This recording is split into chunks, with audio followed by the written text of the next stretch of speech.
Warm greetings on behalf of Friday Waters, an initiative of the W4W Foundation, a think tank built as a citizens collective. We welcome you to today's session. Friday Waters is a continuation of the signature series Wednesdays for Water. The activities initiated as a series for Friday Waters include Water Talkies, Water Reading Club, Water Thesis Club, and Water Arts. Each of these sessions take place once a month. The idea of Friday Waters is to bring water knowledge available in various alternate forms at one place to highlight the opportunities and challenges related to water. The idea is also to increase the outreach of the alternate water practices in the water networks as well as in the society at large. The Friday Water sessions are designed to be fun-filled and yet fruitful to learn about the water matters. Keep following us at www.w4w.in for regular updates. My name is Monami Bhattacharya and I am the host today from W4W. Today's Water Arts session is on comics urbanism, spotlighting climate action through graphic narratives. I am joined by Dr. Mansee Bal Bhargava as the discussant for today's Water Arts sessions. She is the founder director of W4W Foundation and a transdisciplinary practitioner. Today, we have Nikhil Chaudhary as a guest speaker for the session. Nikhil is a sustainable urban development professional and an independent comics artist based in Berlin. Before I invite Nikhil Chaudhary for a presentation and discussion, let me share a brief bio of him. Nikhil Chaudhary is a sustainable urban development professional and an independent comics artist based in Berlin. He works as a cities advisor with the Climate KIC, a European Union affiliated organization driving climate innovation and systems change initiatives. While supporting municipalities in their climate action planning and projects, he also creates comics to make urban sustainability and climate issues accessible for a non-technical audience. These stories meld policy, research, environmental debates, and personal stories and ask readers to reflect on the advocacy of average citizens for a climate-neutral and resilient future. His artwork has been published and translated in print and online media, comics anthologies, professional journals, and international news outlets in 7 countries. He holds a Bachelor of Architecture from University of Pune, a Master's in Urban Design from CEPT University, and a Master's of Public Policy degree from the Hertie School of Governance in Berlin. We wish him the best and invite him to share his insights from his wonderful journey. Thank you.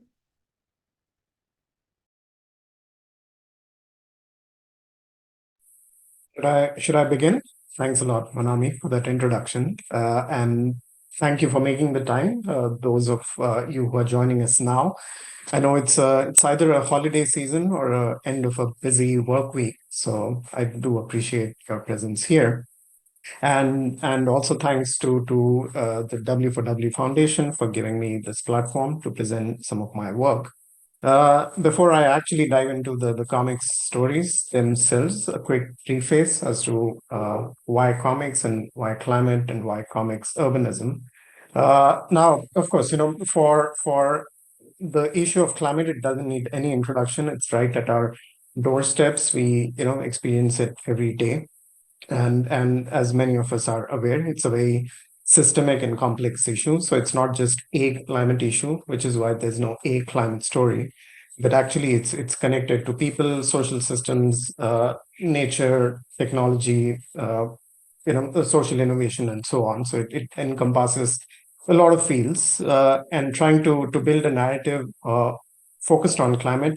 Of course, it might not have climate as a starting point, but we pick up these threads of whose lives are being affected by the climate issues, and which are what are their communities, and who are the citizens who live this reality in a day-to-day basis. Which is to say that sustainable development and climate action are very intertwined, and there's no separating one from another. Uh, and of course, there's always this dichotomy of when it's climate, is it climate mitigation or climate adaptation? And there's the proponents of both of these fields who want to kind of use that as a starting point to kickstart climate action within their own cities and communities. But of course, there's a dominant thought which is taking roots and shape now, which is to say, it's all integrated climate action or integrated climate development, which means, the only way forward is not to see, adaptation versus mitigation as two separate fields, but actually trying to, explore the human narrative, the human impact, the social impact, and present it in a meaningful way, so that it's not just, governments, be it cities or states or national governments, who are contributing to the solutions, but it's everyday citizens and communities. How it connects to comics is, I've always, worked in the medium, ever since my days in architecture. And, when I was working, I don't do this full time, so I've always worked as a full-time professional in sustainable urban development. And comics was a potent medium. We'll look at that now in detail. But it was one of the ways that I could actually highlight and bring some of these issues that I dealt with day in, day out, more at a technocratic level, let's say, or bureaucratic level, conversing with government officials or policymakers. But of course, the citizens and youth and everyday communities were missing from the conversation. So it was a small attempt to bring these stories to bear, to meaningfully engage them as well, who are very necessary if we want to actually make climate action successful. So with that, preface, let me actually uh, open the some of the stories that I've created over the years that dealt with this issue. If I could share my screen, what I'll do is I'll talk about three stories which deal with these issues, one after the other. Let's see. I mean, we have limited time here, so it might just be sufficient to give you a flavor of what is depicted in these stories, and how the issues of sustainability, climate, and comics as a graphic narrative medium intersect. So I'll start with this first story, which takes place in the salt pans of Mumbai. So if you those who are familiar with the city might know that it, of course, it's a coastal city of 21 million, and the city itself harbors a lot of indigenous communities, informal housing settlements across the edge of the ocean. And this story takes place particularly, it starts from this small hut at the edge of the city, with these migrant workers who travel to the city every year. So it's a seasonal activity, and they're trying to mine salt, right? And there's a activity that has been going on since literally centuries. And we meet here this protagonist. So every story needs a protagonist. So it's a very conscious, creative choice as to whose story is being told. And when I went to, so most of these stories are based on my own site visits and field work. And when I visited this particular plot of land, this person that we see here in this first page, Gopiji, that's his name, he was almost nominated by this group of migrant workers to converse with me, and through my chats with him, that is how the story unfolded, and that is how it's presented as well. And in the next page, we see this almost like bird's eye view of what these salt pans look like. They're these, it's like a vast landscape, white landscape filled with salt being actually dried out in these earthen pans.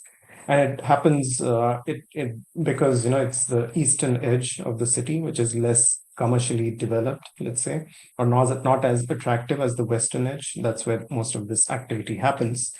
And through my research and through what I spoke with this person, there was a whole backstory that emerged in terms of how this activity has been going on here since literally since the 1600s. It was a key, many of you might know, a key ingredient in kickstarting India's independence movement through the salt satyagraha and so on. And after independence, it's a piece of land that was just left in a limbo, right? Like no one had an actual claim over it. And throughout subsequent decades, it's these salt harvesters from these villages which come. So it's a depiction of almost their root, right? So on one hand, we have this village of about 1,300 people, called Devshi, and they migrate from this village to this district called Vadala, and that's where the story, most of the story takes place. And what we see here is almost like a hamster wheel, which is a visual analogy for how there's a lot of exploitation that happens in this industry as well. So these migrant workers are almost bound to what they're doing. So they're almost on a hamster wheel, and that is what we see here. And in the middle of all of this, there's this whole backstory, like a smaller story thread, if you will, where the state government and the city government are both fighting for who controls the land. As we all know, Indian cities are very contested space in terms of the governance mechanisms as to who has the control over the lands and the policies and the implementation of projects and so on. So of course, this is a piece of land that has always been very contested.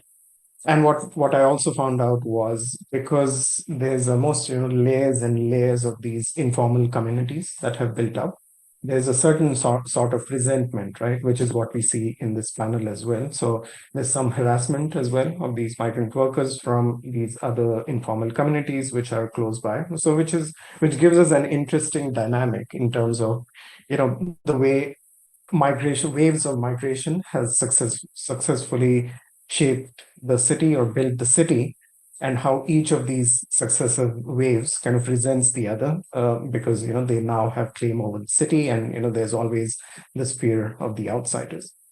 And what we see in this page is also, one of these, a skink lizard, which makes an appearance. So while I was interviewing these workers, there was actually a lizard there. And which is just, I mean, the reason I put it there was because these lands have so much biodiversity in them. There's, if you take a walk across, these mangroves, there's so many amphibian life forms that you can spot. So it's a symbolic, appearance of the non-human fauna that also inhabits these lands, right? And of course, as I said, the backstory continues. At some point, the central government also gets involved. And in the middle of all of this, we've reached 2005, which is when the city also hit a catastrophic flood, which most of the Mumbaikars will remember. And instead of that catastrophic event or disaster pushing the city in terms of in the direction of right policies, it actually led to for further commercialization, and which was actually very vehemently opposed by local activists. There were these public interest litigations that were filed. So I interviewed one of them here, who actually tries to uncover what this developer and government nexus is trying to do, and why the courts need to intervene through almost judicial activism. And of course, speaking of urban adaptation, there's this whole new term, not a new word, but something that has gained prominence recently, is this whole nature-based solution or natural infrastructure, right? So the comic actually says it's not a new idea, that the coastal lands have always been a rich, fertile testbed for trying these nature-based solutions, not through architects or urban planners, but by the indigenous communities. And that is juxtaposed with the activity that I was also spotting there, which is Gopiji's. So he's the foreman, and the other men he was supervising, they were actually drawing water from one of the backwaters, and then wetting this haystack, which then covers these mounds of salt.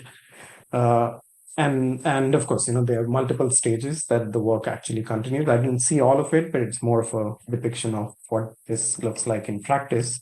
So on one side, you have this salt farming activity going on, salt harvesting, and then which has this backdrop of a very frenzied pace of urbanism. So there are skyscrapers shooting up in the sky. There's transit projects being built up, power infrastructure, etc. So it's a very highly commercialized edge, which is slowly creeping over this land. And finally, I think this panel is quite important. Just goes to show how because Mumbai is such a dense city. Every piece of land is highly contested in terms of who gets to frame the vision as to what happens with it, how it is developed or not developed or left untouched, and that is what we see here, right from developers to regional development authorities to committees, the municipality, port authority, etc. On one side, they're proposing these glitzy glass and steel malls and marinas, etc. And on the other side, we also have activists who are trying to steer the city into a more sensible urban development direction, let's say. And of course, it's the common citizens who are kind of caught in the middle of this, which we see here in terms of Gopiji almost in the salt shaker, which is tracked here. I think this is the last page, and which is where I actually asked him, do you want to move here? Why keep traveling here every season? Where he said, no, never. Which goes to show how these migrant workers are quite tied to because he's also a farmer, right?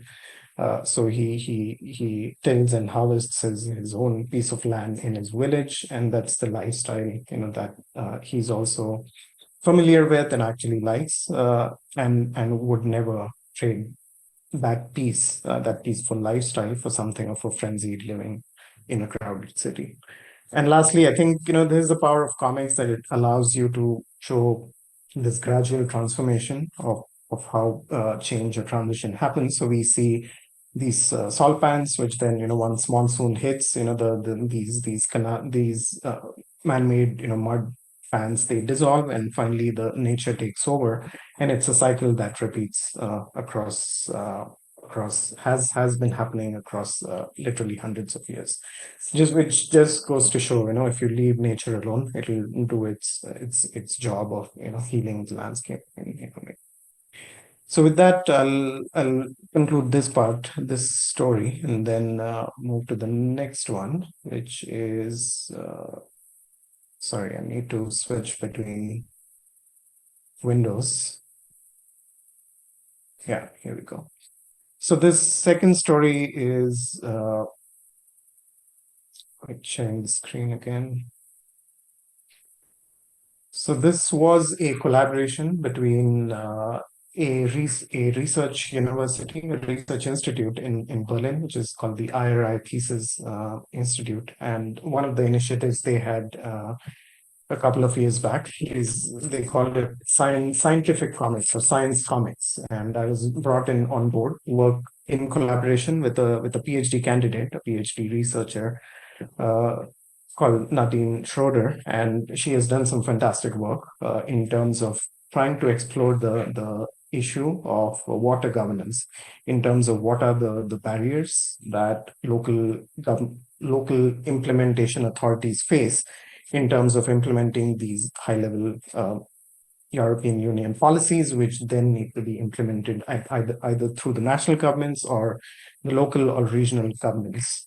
And the whole idea was converting Nadine's research for her thesis, PhD thesis, into a science comic. So we produced this short six-page story, which then tries to capture the essence of her research work and field work. So it was a good collaboration between me coming in as an artist and she coming in as a scientist. So it was a good a good combination of a very qualitative research findings, and how these could then be translated into something of a visual art of comics, right? So we begin, this story with every story, as I said, has a character, has a plot, has an arc. So this arc begins with Nadine calling up one of the local water management associations, which is like a small uh, public private association which some of the farmers actually pay into, and which are tasked with the implementation of a very ambitious European policy called the EU Water Framework Directive, which sets up the ambition of all of the European waters need to be have a good ecological or chemical status by 2027. Now, this policy has been in force since almost 2 decades, but what Nadine found out was in some of the places it hasn't even started implementation, right? So the inquiry becomes, okay, what are those barriers that are actually preventing such a policy to be implemented? And the way we converted that into comics was actually going through each of these barriers one by one, and then almost coming up with visual metaphors for each of them. So we see the strongest barrier being the motivation of these local actors, which comes from, they're almost, scared of what will their actions lead to in terms of, if you build a stop the or change the flow of the river, would it lead to increased waterlogging or more flooding in the area? So there's always, this tension between very infrastructure heavy measures that these people are actually tasked with, and the kind of impact that will lead to, right? So that is one of the motivations, which is, depicted here with the person that she's interviewing, called Andreas, fictional name, a fictional character, but representing a lot of the views that she gathered from the field. So of course, there's a lot of arguments for why they should actually put some of these good solutions into practice, including, how it helps the local fishers, creating recreational areas and so on. And then there's always barriers of resources, which is quite universal, right? Be it a German regional or local government to a municipality in India. So there's always, these government bodies are strapped for cash to actually fund the preparation for undertaking some of the projects. So, and then we had all sorts of fun where we said, okay, what is a good visual metaphor to represent this situation? So, of course, there's a lot of work to be done. So they're always strapped for capacity and time. So there's always to-dos which are piled up, nothing is done. There's a lot of bureaucratic processes that need to be filled in. And there's a person who's just, walking round and round, which means it's almost like a chicken and egg problem, right? If you don't have the funding to do some preparatory or feasibility studies, then how would you actually get to the implementation? So all of these, barriers being represented here. And same as, what we saw in the last comic, same problem with how land becomes a very contested resource in terms of, so what this panel shows is, the what this policy implementer comes along, and the cake, let's say, of land is already been distributed and eaten up and consumed. So you have all of these agencies that we see here, from the industry and tourism and nature conservation agencies, who already have a strong claim over the land. So if you need to create more land to actually implement some of these solutions, if you need to expand the river basin or change or modify some of the flows, there's always, a demand for more land, which cannot be met, which is a big barrier, right? And as you may have noticed, this visual motif of a river actually literally flowing through the comic, and which becomes this through line which connects all of these diverse narratives together. And then the next barrier was, of course, regulations, which there are several policies that have built up over the years and decades, and the implementation agencies actually need to adhere to it. So, for example, if the basin needs to be widened, and if it's encroaching upon a protected habitat conservation area, then of course, there's that decision to be made as to, do you encroach upon some of the existing natural systems to actually, create an overall win-win situation for the whole river basin. So it's these kind of, layers upon layers of regulations that have been built up, which also act as a hindrance for getting some of the things done. And of course, there's some bit of solutions as well. So it's not just doom and gloom, which many of the climate fiction emerges. So you always see, this big disaster and people suffering. So it's not just about, so a comic about climate and nature shouldn't, I that's my belief, shouldn't just be about the bad things or how things are getting worse, but actually proposing some solutions as well. So we and finally landed with okay, these are some of the solutions that we could depict through the comic itself. So let me pause there. So that was the second story. And there's a third. How are we doing with time, Monami? How long do we have now? So we have time. Okay, good. So let's go to the third story, which is, let me share the screen again.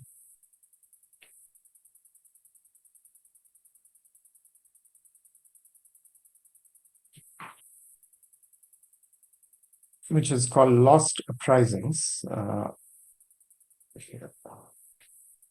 Which is a science fiction story, and with some of you who are familiar with the genre, it's all about looking into the future, far future, but in a way, it's actually questioning or creating some sort of a better understanding or recognition of the present. So it's always that interplay between the future and the past and the present, which good science fiction depicts it. So it's not just laser guns and spaceships, and many of the authors are actually trying to read up science fiction into social science fiction. So it's not just technology and infrastructure of the future, but how are these technologies affecting people, or infrastructure that's affecting people, and that is what social fiction is trying to understand better.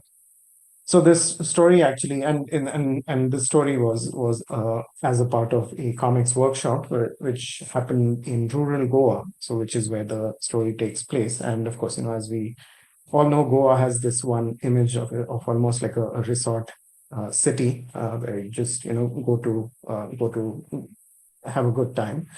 But then, of course, through the course of our field work, we explored or came face to face with this very dark and disturbing underbelly of iron ore mining, which happens in the rural areas of Goa. And the story is trying to show, if we think about 2050 and beyond, the dystopic scenario where all of the mining has been automated. So there's absolutely no human connection with the rural hinterland. How will that story play out? And our protagonist here is a young miner. So she's not miner in a traditional sense, but she's almost like a office cubicle IT employee, where she has a joystick and she's operating these giant machines out in the field, which also goes to show how cocooned we are as urban inhabitant, and that disconnect between city dwellers and rural areas. So she is in this distant future, she's doing her job and suddenly comes across this hard casket, where she unearths this journal of a woman of her own age, probably from a distant past that no one knows what has happened. And through her journal, she actually uncovers the dark story of what happened to the mining industry in Goa, which actually, if we think about what's happening now, is in 2012, one of the committees, central government committees, published a report which uncovered a lot of scams and environmental damage that is caused by the industry. And of course, there are these very powerful corporations who have their mining and economic interests in the region. It was actually halted. It was banned for a while, and the ban, was later lifted, and there was a ban again, which is still in place. And there's news that the mining will resume in 2024. But the story actually starts talking about this mining cooperative that through our field work in the area, when we spoke to the villages, they said they want to have a control of the land that belonged to them in the first place anyway, and they would want to form this cooperative in terms of they would like to continue their agriculture and horticultural activities, their farming, and probably pursue a new hybrid form of sustainable mining, which has not, of course, happened so far. And the story actually takes place in this far-flung future where most of Goa as we know it has been abandoned, and most of the city is now in these Dubai, Palm Jumeirah style islands where most of the inhabitants come there to enjoy Goa, as it were, through casinos and whatnot. So it's become like a Las Vegas, right? And what we see on the other side is this zone, which is the mining zone, which is now which has no people living in it. It's something that no one sees, which is which also reflects today's reality. Like while we are in these luxurious resorts in Goa, you have no idea, absolutely no idea what's going on around us. So that is the kind of physical setting, and as a creator of the story, I had like all sorts of fun actually creating this setting for the story. And of course, the story talks about a violent revolution or uprising, which is initiated by the villagers, which ultimately led to the demise of the city as we know it. It burned to the ground, which now only survives as this museum pieces in this, glitzy steel and glass structure. And the whole story is then our protagonist, so Gloria, trying to actually go through this journey and making that journey to the zone, the mining zone, which she had never been to, even though she's worked in the mining industry for years and years. And then she also talks about this brief pause between when the mining was banned, and for a brief period the villages were actually they formed these agricultural cooperatives and actually created something of a good out of these barren wastelands. And these are some of the pictures that show that green fast in some ways. And of course, that's the power of comics as well. It allows you, as you go through the story, to jump back and forth between timelines, which of course you can do it in film or novels as well. But then, since it's a very visual medium, comics allows you to almost juxtapose this before and after, and make that visual comparison as you go and follow the story. So she's now at almost these giant walls which separates the zone and the rest of the city, and where she encounters these informal housing settlements, which most probably belong to the workers uh, working in the mines. And so once she finally enters, so there's a small glimpse of what, for a brief moment, this landscape looked like, with all of the good measures being actually implemented in small pockets across the landscape, which also is an award. And then finally, there's this moment where she's confronted with this horrific landscape where there's absolutely no human. The whole mining is automated. We see these gigantic machines chewing the land and extracting iron ore, which almost jolts her into awakening in terms of, oh, this is what I've been a part of all of this while. And of course, she's for the looking for stories. So there's a play of mode. So it's not just mining for iron ore, but are actually mining stories from the past, which the comic also shows.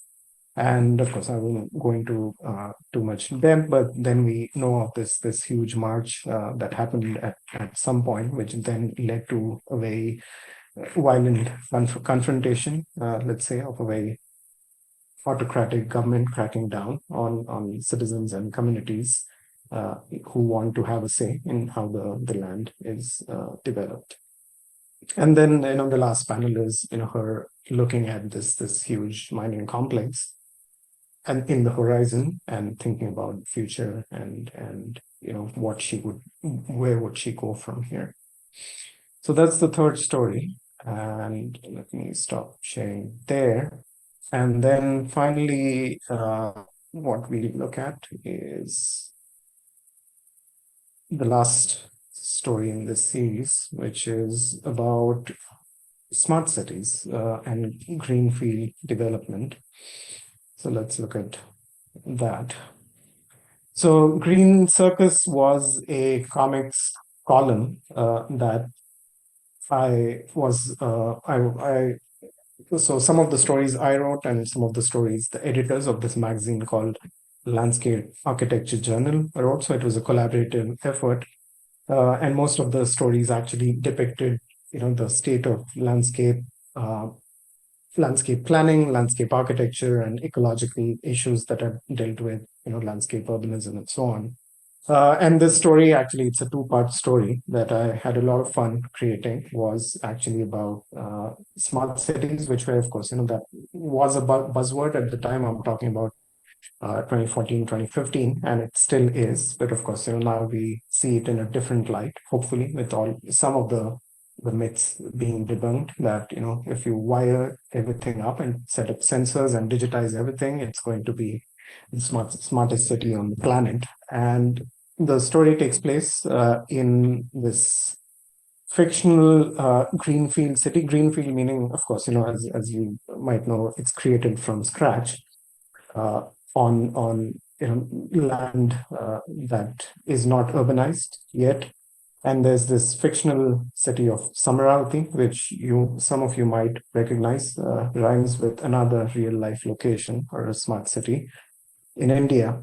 And what we see here is, again, the story takes place after this smart city has been launched, and it plays between what the city looks like in terms of its high rises versus like a small village which is right next to the city and have been always following this nature sensitive way of development and economy. So it takes place between the protagonist, who's also an environmentalist, meeting this villager who's showing him around with all of the nature-based solutions that have been implemented in the city, despite of there have been dry spells and flooding, which, as we all know, are also being exacerbated through climate change.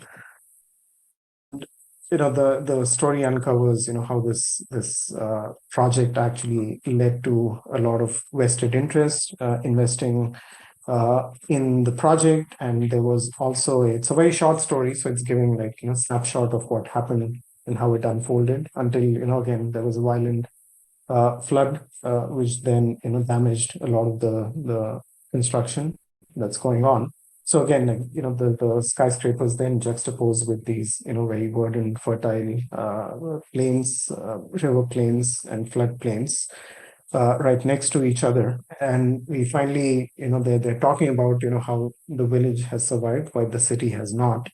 And we also see this last panel where we find out that the city is actually now barricaded with these flood protection walls, which are almost 250 meters high, to actually then barricade the whole city because it's actually built on a riverbank. And there's a dialogue about comparing it to Singapore or some other Western city, which has always had its problematic notions. And finally, and then it's followed up with the second part of the same story, where there's the protagonist and his friend, who's these stereotypical architects, developers who are always looking for an opportunity to build. And we'll see, the city that we see here, the flood protection walls, they've now come down and now it's open for business again. So they're trying to, build it in a more sensitive manner, let's say, once it's been destroyed once. And now, the other architect fellow, he comes in with all of these, notions of glossy nature-based solutions in terms of it almost smacks of greenwashing, that you put these hydroponic farms which are elevated and vertical farming and whatnot. So it's trying to debunk that myth also, that it doesn't need to be these almost alien solution that you need to over engineer into the landscape to actually look at what's around. So there's a dialogue which says, to create social value, one must look at the ground level, my friend, not the sky. Then they visit the same village that we saw in the previous story. And there, they see all of some of the solutions being implemented, including, how some of the the indigenous solutions have actually boosted the productivity and agriculture in the place, which is thriving, while this other mammoth, gigantic white elephant of a project is still trying to find out what's the best way to go forward. So that's the last story in the series, and I'll stop sharing here. And what I also wanted to do was, while I have you, also show some pictures from some photos rather from the site visits. So just to show that the what you saw in the stories was actually inspired by real life locations. So this is one of the pictures from of the eastern edge of the city. So this is taken from the elevated monorail, where we see these mangroves and mud plains and mud flats, which are almost like a protective edge around the city, and we see the informal housing beyond it, and then the skyline of the city, which of course it may have changed since the years I took these pictures, because it's always being built up. These are the salt pans that we visited. So extending as far as I could see, and that's Gopiji, whom I met and interviewed. And that's his men doing their job, and then we also see some of the surviving mangroves, which are still interspersed with these salt pans. And of course, they're trying to cover these salt pans with haystacks. So it's still not very mechanized. It's a profession which is trying to create social value out of a land, and then doing it and getting out so that the nature continues its function. And that's the living conditions of some of these migrant workers. This is from the second story. These are some of the mining landscapes. So the iron ore mine, which is like this huge open pit mine, which is being of course dredged and bulldozed. That is what the landscape generally looks like, and then it is converted into this. So now, because the mines are leading to all sorts of environmental problems, including uh, messing with all of the natural aquifers, and they constantly need to pump out water when they're actually mining. And now that it's left, you can see nature slowly reclaiming some of this landscape, and some of these mines are being naturally being flooded, and some of the slopes are covered so that the ore kind of doesn't fly away and so on. And these are some of the villages that actually we got to meet and hear their stories from, and that is where the germ of the story also came about, in terms of imagining a scenario where if the villages actually had some control, and they said, we would like to form these cooperatives and actually manage some of these lands themselves, which they have been doing since millennia. That's the village we were in. So I'll stop sharing here. So this was just to give you some sort of a sense as to what the landscape actually looks like, and how it's shown in the comics too. So let me pause there and see if we have any questions, and keen to continue the conversation. Thanks. Uh, Thank you very much, Nikhil sir, for the wonderful presentation. I now would hand it over to Dr. Mansee to take the session further. Thank you, Monami, for the session coordination. And Nikhil, wow, just one word, overwhelming. But before I really engage with you on some of the observations I had, I think it's a good idea to go through quickly on recap, or I say its summary. And thanks for actually taking us through four important comics which depict what not only climate change, but also that climate change management or water management is more of people management and our aspirational management. When you talked about saline intrusions, I was really keenly looking at Gopiji's caricature, and then when I see him live in your pictures, it really makes it very humanized. And especially how the salt harvesters have been living, and their aspiration or the face of urbanism, and what we see in the migration or the waves of migration, which is now pretty much normal in most climate crisis scholarship, as we see. And you also touched upon the aspects of disasters and judicial activism. And I mean, you also touch upon how people are looking at different ways to really deal with it.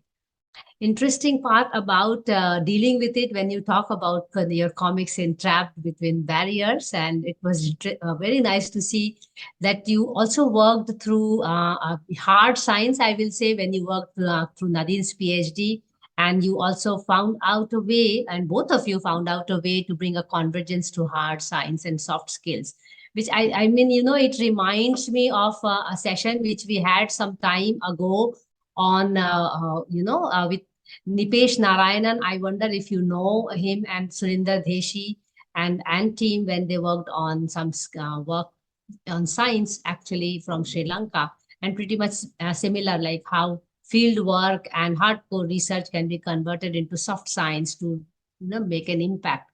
What was interesting in EU Water Framework Directive is that how categorically, I'll say methodically, you have placed all the barriers, which is kind of a findings of the research by Nadine and you, and some of the barriers which comes out very clear in all your four presentations is land, which is an interesting resource for both sides, for the beneficiaries from the capitalism side, and as well as the beneficiaries who are the rural or indigenous people who were the landholders.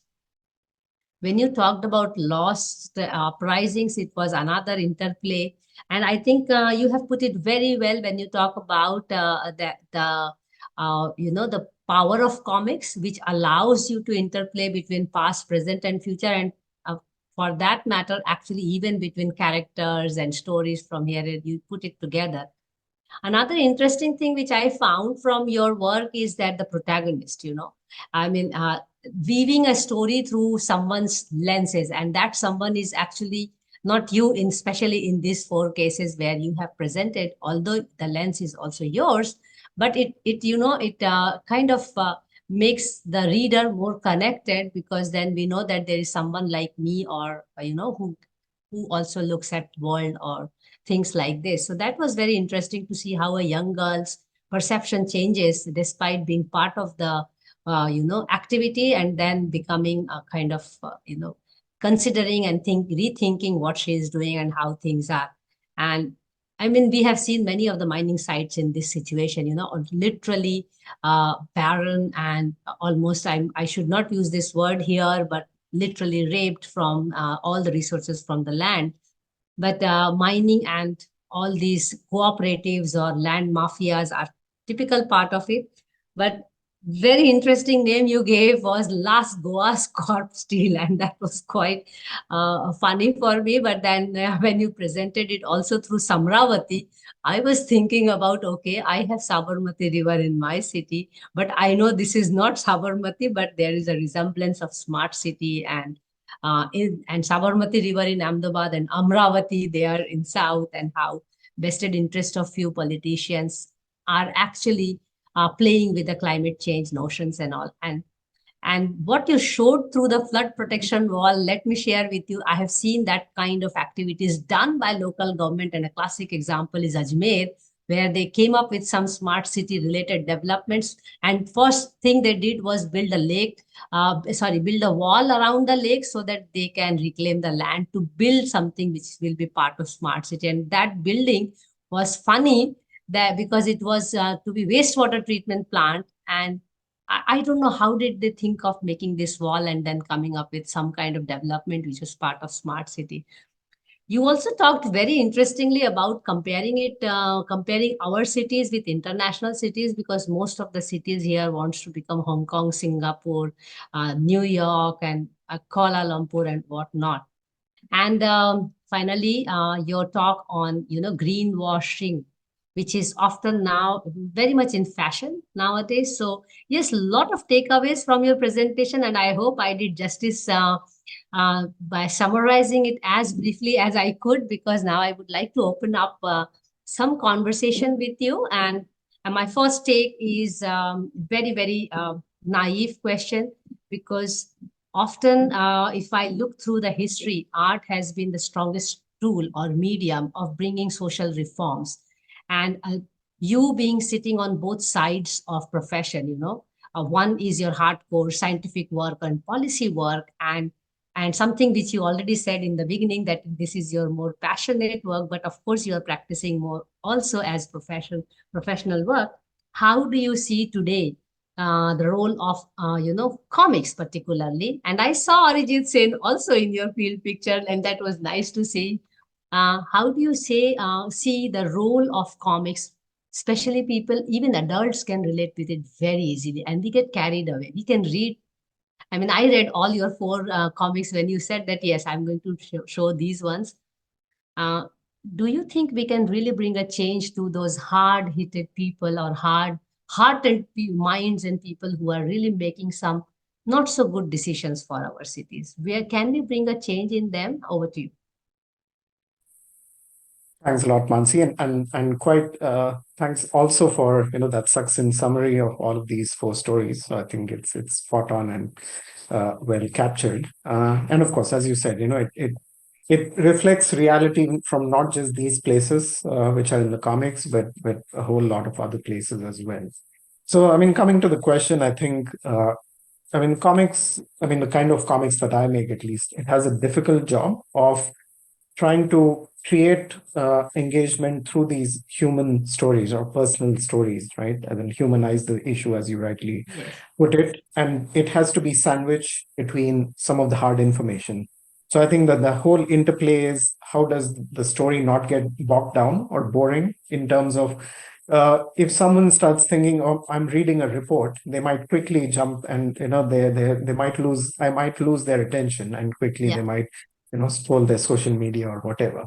So I think that holding that narrative tension in place, while very strategically drip feeding almost this information that matters, I think that's the hard part that a lot of the non-fiction comics do. And there's, of course, if you Google, if our participants would Google comics journalism, which is also quite a thriving field now, where established journalists are now trying to adopt the medium or the visual vocabulary of comics to then very effectively disseminate some of the critical social messages that journalism is the right place for.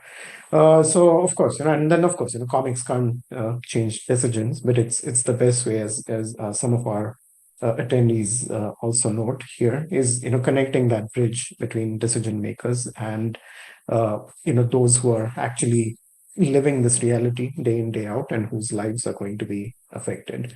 And also, I mean, last point would be about the visualization of the way development happens, right? Like we all, in our cities, we have these big flex boards with these, glossy, shining images. Everything's perfect. Everything is right in order. But as we know, that is not the visual that we see day to day. So part of my attempt is also to bring that messy reality through the visuals that I'm creating. Yeah, when you talked about the visualization, it immediately struck my mind that the metro station, which is coming near my house, before it came, I mean, we saw many hoardings, and everybody was la la la la la la that will be a metro. Likewise, we have these lake developments happening in the city, and one big hoarding is put near the lake, and everything looks very good before things start.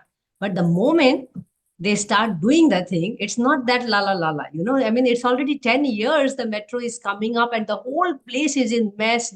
Traffic is in mess. It's full of dust, and here is khadda, there is khadda, and everybody is bumping into each other, all kinds of things. And by the time the metro is going to come, or a flyover for that matter is going to come, many of the poor people who live on the floor, they are on the ground floor, hutments and informal sector, they realize that actually this whole development was not even for them. It was for some elite people of the city. And likewise, whether it is mining, whether it is airport, or any greenfield, brownfield developments which are coming up, often the vulnerable people are marginalized. I mean, giving away land, greenfield land for city like Amravati, or for any industrial development, people are so hopeful. And I have seen that even on highways. When highways are coming up and when flyovers are coming up, the villagers are extremely happy before it is really there. And during it is there, they are suffering. And after it is there, they realize, oh, it was not for them.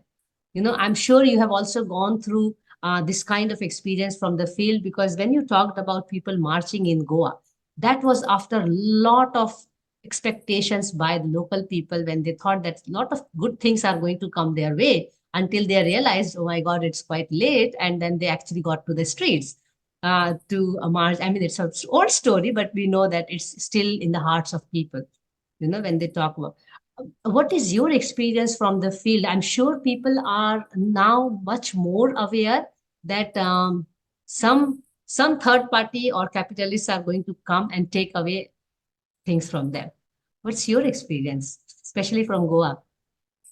Same with Goa as well. And I see some of the questions coming in the Yes, chat as well, which I'll try and yes, speak to as we will well. take them. Yeah, But I think the march in Goa, in the Goa comic, was actually inspired by a march I actually saw when I was actually yes, from on my way from Panjim to Sakli, which was this village in the hinterlands. And because I think, at least speaking to for Goa, which is a special case because nature and city are yes, almost like interspersed. There's no division between the two, right? Which is why some of the grassroots activism is also very strong in yes, terms of their opposition, and that exists in many other places as well, right? Where there's no clear demarcation. Okay, this is where yes, the city ends, and this is where the peri-urban or natural areas begin. So of course, activism, grassroots activism, whether and not just in India, right? In Germany where I live, there's yes, always grassroots urban communities which are coming together, especially now that they are becoming more aware that climate yes, or pollution, even in terms of environmental harm, is something that is very real and it's not very distant, right? Otherwise, yes, it's it's not there. just It's here. one polar bear in the south, Yes. on the North Pole somewhere, No, but it's it's flooding actually, everywhere, even in yeah, Germany. exactly. So, which is why I think, and I've had instances where, speaking with to Jayesh's question here or Yeah, Neha's question, how some of these comics have been picked up by campaigns, right? yeah, Grassroots campaigns who actually highlight them and post them on the media. And of course, social media and comics go well together because it's a very visual medium. yes, Although my comics are longer, but there are other good cartoonists who are kind of condensing all of that information in a matter of like one or four panels. So I think there is a lot of potential for much more stories that are yeah. coming up in this vein, and then that being a force for actually better advocacy and better outreach, let's say. Yeah, and we all grew up with looking at R.K. Lakshmanji's, one little Exactly. column. Yeah. I mean, I Mhm. remember from very childhood, for me, newspaper was all about him. You start with that, and Yeah. then you go to the second page, and you look at Dennis and Hagar, the horrible, and all those little things, and then you actually go to the news. So maybe I invite Neha to switch on her camera, and maybe it's a good time that you interact with Nikhil. Neha, would you like to do that? Or Nikhil is already reading your message, but I think we encourage people to show up and interact. Over to you, Neha. Sorry, I'm unable to switch on my camera, but I can definitely speak Please go via ahead. this. Is this fine? Okay. Yeah. So, Nikhil, thanks for your presentation. So, I've been working on participatory tools where I also work using camera, using drawings. So, I was curious to know, can this method be used as an engagement tool with people to co-produce ideas, understand problems better, helping them to empower in decision-making processes? Thanks. Thanks, Neha. That's a very pertinent question because I think what didn't come through when I was presenting was, of course, I'm a medium for someone else's stories, right? And I'm quite sensitive about that, even with Gopiji, consenting, about for the interview and then having no idea, of course, what comics mean and how this is going to end up in a publication. So it's, I think, more than the artist being the lens through which the story is kind of distilled. I mean, I would like to see uh, storytelling being adopted by people themselves, right? And that is what a lot of cartoonists are also doing through storytelling workshops or these interactive or co-creation settings that you talked about. Because storytelling itself is I mean, it requires some skill in terms of, I mean, I've been doing it since a while, so I can now spot those angles and know how to present it visually. But then imparting some of that mindset and visual thinking and capacities and capabilities to people so that they can tell their own stories. I think that's the way forward, right? Because we need many more stories coming out. And there are many grassroots initiatives that are actually doing that. There's one called World Comics. If you look up, I fail to recall the name of the person who's leading it, but the idea was actually going into these informal settlements and then conducting workshops with the community members themselves so that they can draw and depict their own lives. And which also takes away that very subjective notion, subjective lens that me as a urban dweller coming in as an outsider and being the holder of their story, it should rather be them, putting them on a pedestal or on a platform to tell their own stories better. Yeah, thank you. Thank you, Neha and Nikhil. Jayesh, would you like to unmute yourself and ask your question, or maybe a little bit more if you have what you have written? Go ahead. Sure. Thank you so much. Hi, Nikhil. Thank you for the presentation. Lovely work. My question is that the visual medium is a language in itself, and one of the key issues that we see is that many people who face these challenges and who lack the voice or the agency to communicate that are also people who are unlettered or who may not be able to read or write.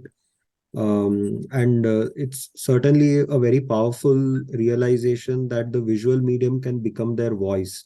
So is there a way in which those communities can, like obviously you mentioned that there are grassroots organizations which have picked this up, but often, you go with the flow. You don't realize what is wrong in your own society till someone shows it to you. So do you think there is an opportunity to kind of take these comics back to the people and kind of like closing the loop in terms of showing them their own story and kind of them taking feedback from them on how they would want would they want to take this forward in any way, and if they feel that your story can become their voice for some sort of grassroots change? Yeah, thanks for that question, Jayesh. And it's an important one because, every story I create, there's something which is highly contextual, very specific to that place or that community, right? And then there's always universal themes, right? So with Lost Uprisings, there's always this sense of loss, right? For something that has been taken over or very violently erased, let's say. So I think, trying to find, what's helped me is trying to find those universal themes and then amplifying that to actually make the stories more appetizing, let's say, for the audience. And of course, I've used various channels to do it, be it conventional publications, printed publications, to social media, to self-publishing and so on. But it's the challenges with attention spans being so tiny right now, minuscule. How do you use that very tiny window that you have to actually create a message that goes through and actually encourages first someone to actually take action, right? And that's something that any storyteller, not just in comics, right? Any be it filmmakers or musicians, they always deal with that issue. So I think that's a challenge that is always persistent. Yeah. Thanks, Nikhil. Yeah, thanks, Jayesh. I think Garbhit also has some comment or question for you, Nikhil. So Garbhit, please unmute yourself and please go ahead. Hi, Nikhil. It was really a nice presentation. I mean, the stories were so, I'm really moved.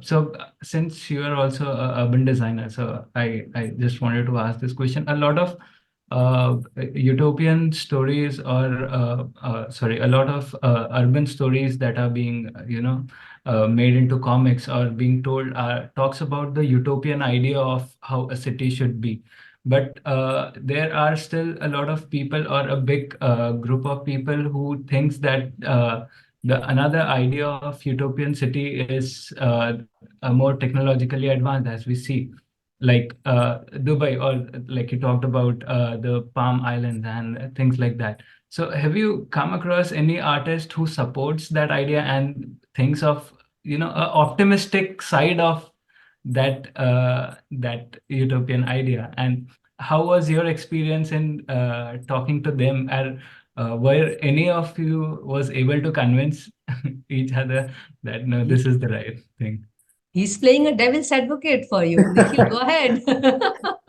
Nice question. Go ahead. Indeed. I mean, to be honest, I haven't much. Uh, I don't think I've ever created a very techno utopian story ever, because my take is a bit, grim and dark on when it comes to technological advancement. But I'm sure there are stories that are actually trying to highlight, right? Or maybe, it could be a subgenre in itself. We're trying to even, as simple as installing a, solar farm in a remote community, which would actually, better the lives of the inhabitants of the communities there. So I think, there is that strand of story to be told as well. Although, I mean, to be honest, I haven't tackled it myself. I think I'm too much of a pessimist when it comes to technology. Let me just turn this question, Garbhit, and in support of you. And Nikhil, if you come across that kind of comic artist, what will be that interaction between both of you when it's like a debate kind of situation, when one artist is really, I mean, I recall those big pictures of, skylines of Dholera, the first smart city in India, in Gujarat, I mean, not far from Ahmedabad. And Yeah. everybody was at awe. In every conference, it was the front pager. Yeah. Was right at the entrance of every conference for many, many years.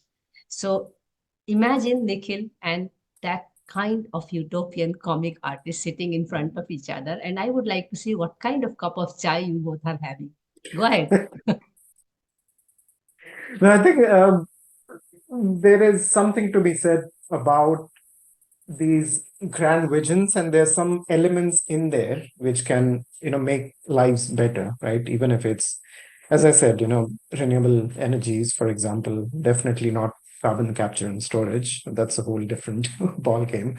But there's always, technologies, if applied in the right way, in the most sensitive manner, which pay heed to the history and context and ecology and natural systems and so on. I think it could be a force for good.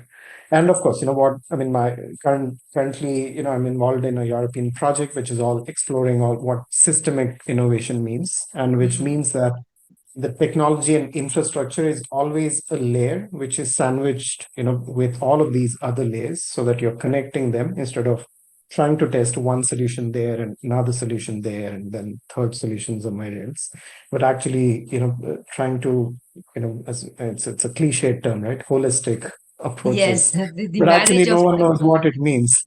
Yeah, the marriage of technology and social science. And that marriage, I don't know when that is going to happen. We are still in there. But nevertheless, is there any question from anyone? Paresh, would you like to ask? And we must thank Paresh to connect For sure, Nikhil with definitely. us. Yes, he's there. So thank you, Paresh, for doing that. You have been a wonderful friend since you have been speaker on our thesis club session. May I now hand it over to Monami, and I'm sure she would also like to ask something before she does the vote of thanks. So over to you, Monami. Thank you very much, ma'am. And thank you, Nikhil sir, for the wonderful presentation. So it was I never thought that comics can actually teach you very complex topics in a very simple way. So this is a very unique approach I came across today, and I'm really glad that I could actually attend this session. So, sir, I would just like to ask, these comics, like it is accessible to us adults, as we say, but if you have to bring these topics, these jargons to the children, how would you like go about it? Because they are the pillars of tomorrow, and it needs to come from them. So how would you go about it, sir? She's a So it's a Loreto very product. challenging question. She's a Loreto product, and her question is on that because she's engaging with the children very much nowadays. Yeah. But I would imagine that's like, much harder than creating comics for adults, right? Because you assume that there's always, there's this uh, belief system or some sort of information that you're starting as a baseline. But to be honest, I haven't ever thought about this question before. But, that's something perhaps, that could be answered, because the same story could be told in multiple ways, right? Could be through a child's lens as well, not just, if we think about the mining story, what would it be if you imagine a child being in that place, right?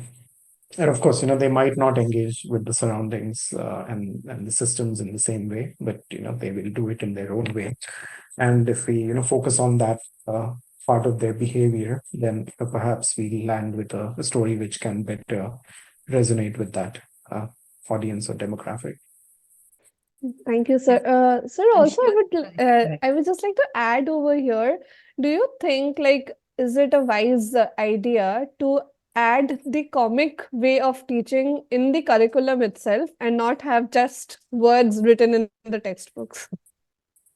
No, absolutely. And there's so many organizations who are actually exploring comics in the classrooms and lecture halls.